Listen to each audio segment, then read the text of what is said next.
Ok, let's go. Je suis plus du tout habitué à faire ce style de vidéo. Hello tout le monde. Avant de tourner cette vidéo, j'ai vu que ça faisait déjà 3 mois que je vais rien poster, ce qui est hallucinant parce que j'ai l'impression que c'est passé à une vitesse monstre. Mais d'un autre côté, j'ai l'impression que la dernière fois que je vous ai parlé, c'était il y a 1 an, tellement il y a eu de choses intenses qui sont passées dans cette période-là.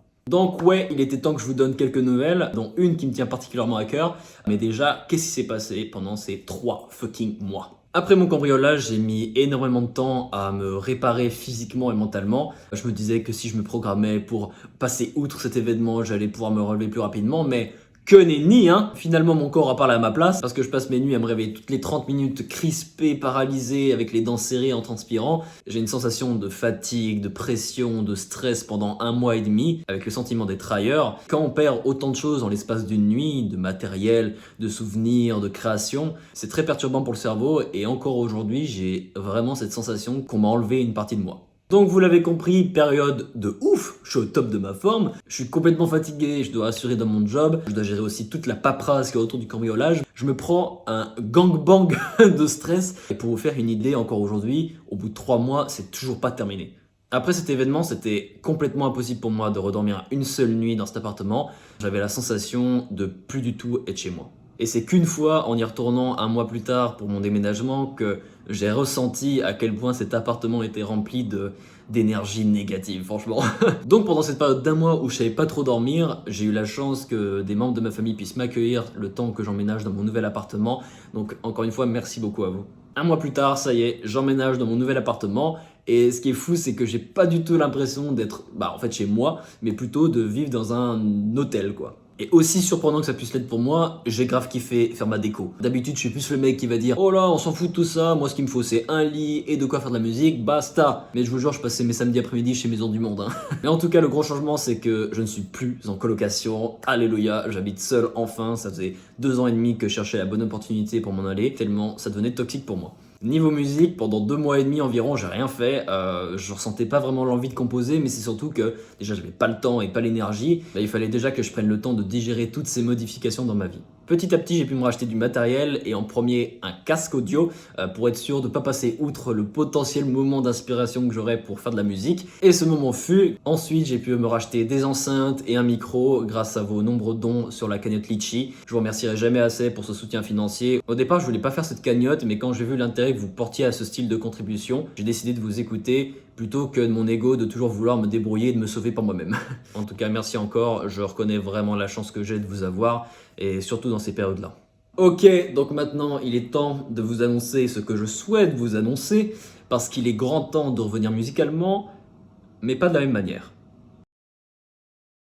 Nous voilà le 19 mai 2019, je me rends à Paris pour jouer en tant que Fontiac à la Sorbonne.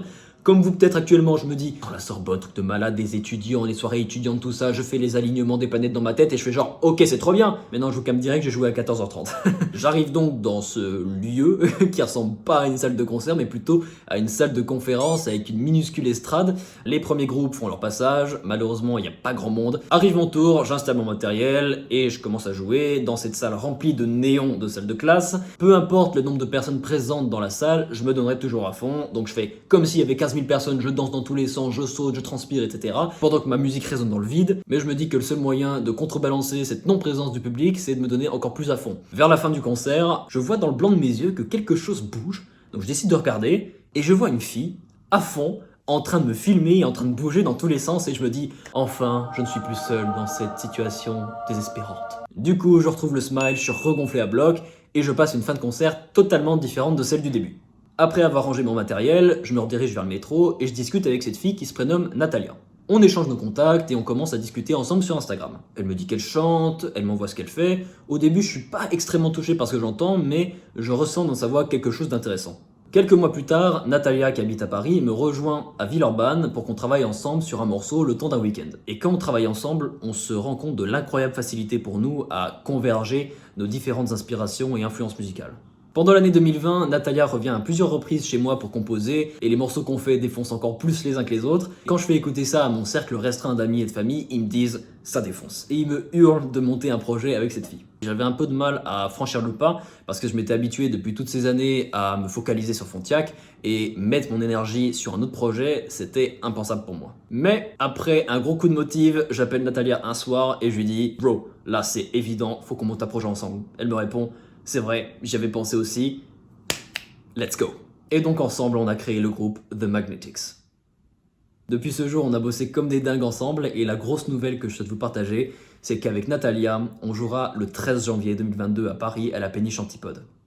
Absolument tous les morceaux que vous entendrez sont nouveaux et en plus de ça, c'est gratuit. Il faudra juste réserver votre place nominative que vous trouverez dans le lien soit dans ma bio ou dans la description de la vidéo. La première partie sera assurée par Jeff Clevy. Ça fait quelques temps que Jeff et moi on échange ensemble, qu'il m'envoie ses démos, je lui donne mes retours. C'est un gars très talentueux et je me suis dit que c'était plutôt cool de lui proposer de faire notre première partie. Et j'ai appris en plus après que c'était l'opportunité pour lui de faire son premier concert.